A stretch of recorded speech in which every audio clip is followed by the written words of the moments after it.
Hello everyone, welcome to another tutorial video on Shopify. Before we get started, you can get a 3-month free trial with Shopify with our first link down below in the description. Now that we have that out of the way, let me show you how to remove add to cart button in Shopify Sans theme. Now, as you can see, every single theme on Shopify has a part of the code that you can remove. So in order to remove add to cart button, you will need to remove a part of the code. So first of all, you'll need to go to Shopify and go to themes. And from themes, as you can see here, you'll go to 3 dots and edit code. Now this depends, which theme you're using. However, in Shopify Sans theme, you will be able to do the same.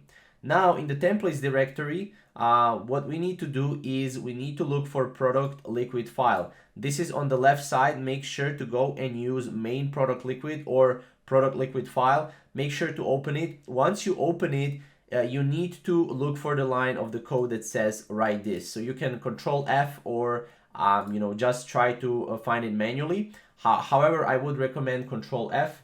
Once you find this, what you're going to do is this is the line of the code that displays the add to cart button on your product pages. To remove this button, simply delete the line of code and replace it with something else, or just delete the line of code. Now, as you can see, for example, you could replace it with the line of text that says this product is currently out of stock. You can replace it with that. Then instead of add to cart, it will say this product is currently out of stock.